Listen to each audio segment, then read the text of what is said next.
Il y a quelque chose qui se passe. Dieu agit. La meilleure chose que tu peux apprendre, c'est comment est vraie la parole de Dieu et comment Dieu t'aime. Dieu veut le meilleur pour toi. Bonjour, bienvenue à Inspiration. Eh bien, je vous souhaite une grande bienvenue cette semaine parce que c'est un sujet tellement important, tellement vital. Et puis, c'est le sujet, c'est quelque chose qui m'a touchée vraiment tout de suite lorsque je suis venue à la connaissance du Seigneur Jésus. Et c'est devenu une importance primordiale dans ma vie. Ce sujet, c'est la prière. Amen. C'est vraiment une révélation merveilleuse que j'ai eue de pouvoir savoir que je peux communiquer avec Dieu, que je peux lui parler, que j'ai une relation intime et aussi qui fait bouger les choses. C'est ce qu'on va regarder cette semaine ensemble, le sujet de la prière. Comme j'ai dit, la prière, pour moi, là, c'est un organe vital, exactement comme dans le naturel, notre cœur est un organe vital. Si le cœur ne fonctionne plus, je peux vous dire que tout le reste ne fonctionnera plus. Bien, la prière, c'est la même chose, c'est la base, c'est l'organe vital, c'est ce qui fait vivre notre vie de chrétienté. Alors, et Jésus, c'est le meilleur exemple qu'on peut avoir, c'est notre Seigneur Jésus-Christ. Puis si lui-même, la prière était très importante dans sa vie, alors imaginez nous. Amen. Alors si je vais, exemple, à Luc 5, verset 16, la parole de Dieu dit « Et lui, il se retirait dans les déserts et priait. » Vous savez, les disciples, les apôtres, lorsqu'ils cherchaient Jésus, c'est pas difficile. Aussitôt que Jésus n'était pas avec eux, devinez où qu'il était. Il était rendu dans le jardin en prière. Il était dans les déserts, dans le jardin de Gethsémani. Il savait où le trouver. Même, on en a la preuve vraiment, lorsque Judas a vraiment livré notre Seigneur Jésus-Christ à la croix. Eh bien, on voit vraiment qu'il savait où le trouver. Il savait où emmener les gens. Pourquoi? Parce que Jésus était un homme de prière. La prière, comme j'ai dit, c'est tellement vital. Un chrétien qui ne prie pas, il n'y aura pas une vie fructueuse, il n'y aura pas une communion avec Dieu, il n'y aura pas les choses, les promesses que la parole de Dieu. C'est vraiment la prière, on rentre dans la parole, on prend les promesses, on s'adresse à Dieu, on communique avec Dieu. La prière, c'est vraiment vital. Si Jésus avait besoin de prier, je peux vous dire une chose, on va en avoir besoin nous aussi. Et comme j'ai dit, notre Seigneur Jésus-Christ, on va voir dans les capsules cette semaine comment c'était un homme de prière. La prière, ce n'est pas une option. Il y en a des fois qui vont arriver puis vont me dire « Oh, ouais, mais moi, tu sais, la prière, je lis ma Bible, j'écoute des enseignements, mais tu sais, la prière, je n'ai pas vraiment le temps. » Ce n'est pas une option. Des fois, d'autres personnes vont me dire « Ouais, mais je connais des gens, eux autres, c'est vraiment leur ministère. Ils sont vraiment appelés à prier. » Non, on va aller dans Matthieu 6 et je vais lire le verset 5. La parole de Dieu dit « Lorsque vous priez, ne soyez pas comme les hypocrites qui aiment à prier dans les synagogues et au coin des rues pour être vus des hommes. » Il y a, vous savez, dans tout ce qui est écrit dans la Bible, chaque mot a son importance. Et la parole de Dieu commence ici, ce verset-là, en disant « Lorsque vous priez ». La parole de Dieu n'a pas écrit « si vous priez » ou advenant que vous priez. Non, la parole de Dieu dit « lorsque vous priez ». Il n'y a pas de « si ». C'est comme si c'est quelque chose qui devrait être naturel dans nos vies. Lorsque vous priez, lorsque ça se produit, la prière. Et c'est la même chose dans Matthieu 6. Lorsqu'on va au verset 2, là, il parle des aumônes. Il ne dit pas « si vous donnez aux pauvres », il dit « lorsque vous donnez aux pauvres ». La même chose au verset 16, lorsqu'il parle de jeûner. Il va dire « lorsque vous jeûnez ». Alors, Jésus, lorsqu'il parlait à ses disciples, il démontrait vraiment que ces choses-là devraient être naturelles dans nos vies. Lorsque vous priez, lorsque vous faites l'aumône, lorsque vous jeûnez. Autrement dit, dans votre vie naturelle de chrétien sur la terre. Amen. Pour avoir les résultats que notre Seigneur Jésus-Christ avait, eh bien, il va falloir faire qu'est-ce que notre Seigneur Jésus-Christ faisait. Je ne peux pas penser que notre Seigneur Jésus-Christ va laisser sa gloire, venir sur la terre, prendre un corps humain, marcher dans nos souliers, marcher dans nos faiblesses, nous comprendre jusqu'à marcher comme on a marché sur cette terre, et qu'il se retirait, qu'il priait, il faisait la volonté de Dieu. Puis moi, j'aurais pas besoin de faire grand-chose, mais je m'attends que je vais avoir les mêmes résultats que lui. Non. Ce que notre Seigneur Jésus-Christ faisait et amenait les résultats, eh bien, il va falloir les faire nous aussi, si on veut les mêmes résultats. Et lorsque c'est facile à voir aussi que les apôtres, si je vais dans Luc 4, je vais tourner pas Luc, c'est pas Luc ça, c'est Acte 4. Acte 4.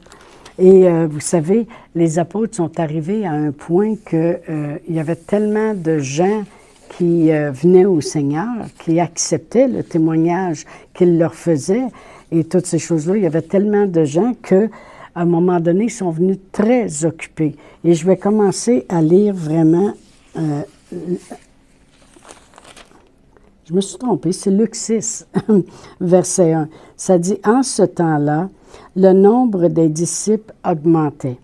Les Hellénistes murmurèrent contre les Hébreux, parce que leurs veuves étaient négligées dans la distribution qui se faisait chaque jour. » Alors, on voit qu'ils prenaient soin des autres, ils prenaient soin des veuves, le nombre de personnes augmentait. Alors, les douze convoquèrent la multitude des disciples et dirent, « Il n'est pas convenable que nous laissions la parole de Dieu pour servir aux tables. » Autrement dit, si on devient trop affairé dans les choses naturelles, c'est pas convenable pour qu'est-ce qu'on est appelé à faire pour commencer l'Église dans ce temps-là. Eh bien, il dit, il n'est pas convenable qu'on laisse la parole de Dieu. Alors, ils ont décidé quelque chose. Au verset 3, ça dit, « Là, c'est pourquoi, frères, choisissez parmi vous 7 hommes que l'on rende un bon témoignage, qui soit plein d'Esprit Saint et de sagesse, et que nous chargerons de cet emploi. » Ils ont dit, on ne prendra pas juste des gens comme ça, on veut prendre des gens qui sont guidés, des gens qui sont remplis de l'Esprit de Dieu, des gens qui sont remplis de sagesse, qui vont savoir comment agir avec les gens. Et pourquoi? Ils ont dit, et nous continuerons à nous appliquer à la prière et au ministère de la parole.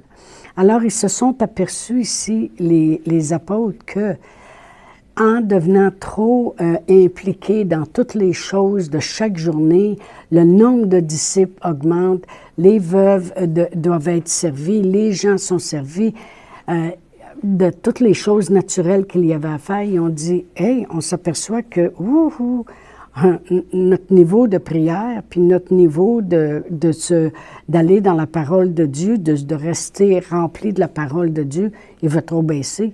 On ne pourra pas, après ça, être capable de continuer à donner l'excellence qu'on donne si on néglige la prière puis la parole de Dieu. » Alors, c'est pour ça qu'ils ont dit, on va choisir des gens, pas n'importe qui, on veut des gens qui vont agir avec sagesse, qui sont pleins de l'Esprit de Dieu.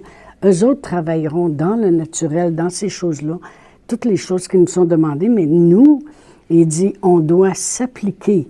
Et nous continuerons à nous appliquer à la prière et au ministère de la parole. Et comme j'ai dit tantôt, il y a des mots clés, des mots très, très importants dans chaque verset. Et le mot qui est important ici, c'est le mot « appliquer ». Nous continuerons. Ils n'ont pas dit « on va continuer à prier ». Non. Ils mettaient vraiment un emphase spécial. Nous continuerons à nous appliquer. Et vraiment, j'ai cherché « appliquer » dans le grec de ce mot-là. Je suis allée dans mes livres bibliques et j'ai commencé à chercher qu'est-ce que ça voulait dire vraiment. Ça veut dire « nous continuerons à mettre en pratique ». Nous continuerons à y mettre notre attention. Nous continuerons à nous employer à faire. Ça veut dire que lorsqu'on lit ce verset, ils ont dit, non, on ne peut pas juste faire les choses dans le naturel. Vous voyez, comme je disais tantôt, si notre Seigneur Jésus-Christ a obtenu les résultats qu'il avait lorsqu'il se promenait sur la terre, puis lorsqu'il a tout accompli la volonté de son Père, c'est que c'était un homme de prière.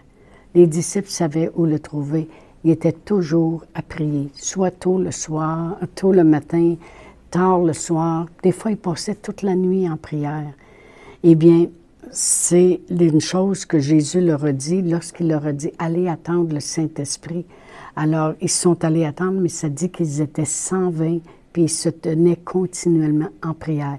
Ils avaient compris l'importance de la prière. Ils sont devenus très occupés avec tout ce qu'ils avaient à faire. On vient de lire dans le naturel, le nombre de disciples augmentait, il y avait plus de demandes de toutes sortes. Alors, ils ont dit, non, on n'a pas le choix. On n'a pas le choix. Si on devient trop occupé, on ne pourra plus avoir les résultats qu'on vient d'avoir parce qu'on priait. Alors, ils ont dit non.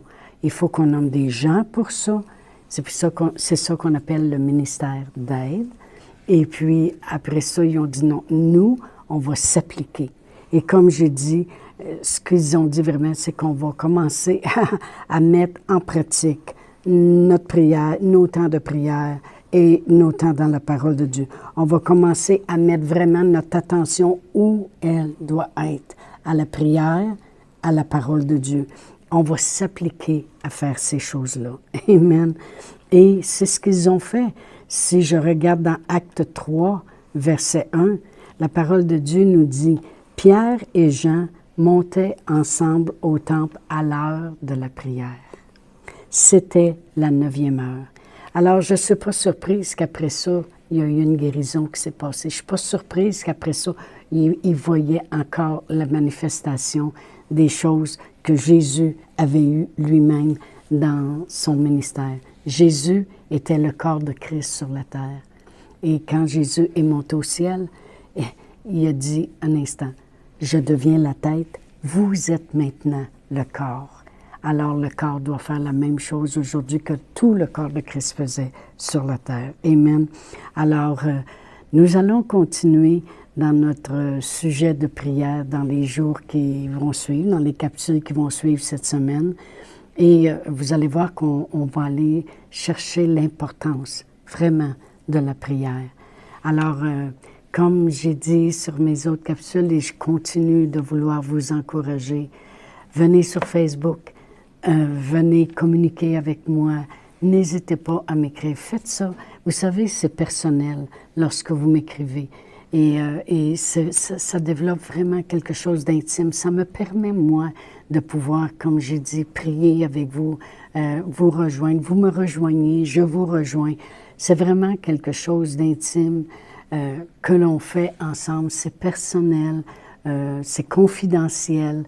Alors, n'hésitez pas à venir sur Facebook, écouter ces enseignements. Ça va faire une belle fondation en vous et communiquer avec moi.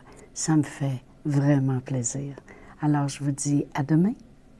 Chantal Paulus est avec vous tous les jours du lundi au vendredi sur Facebook et YouTube. Vous pouvez écrire à Chantal en privé sur Messenger. Si vous avez manqué une capsule, retrouvez-la sur la section vidéo de Facebook ou sur YouTube si vous désirez faire un don par Interac.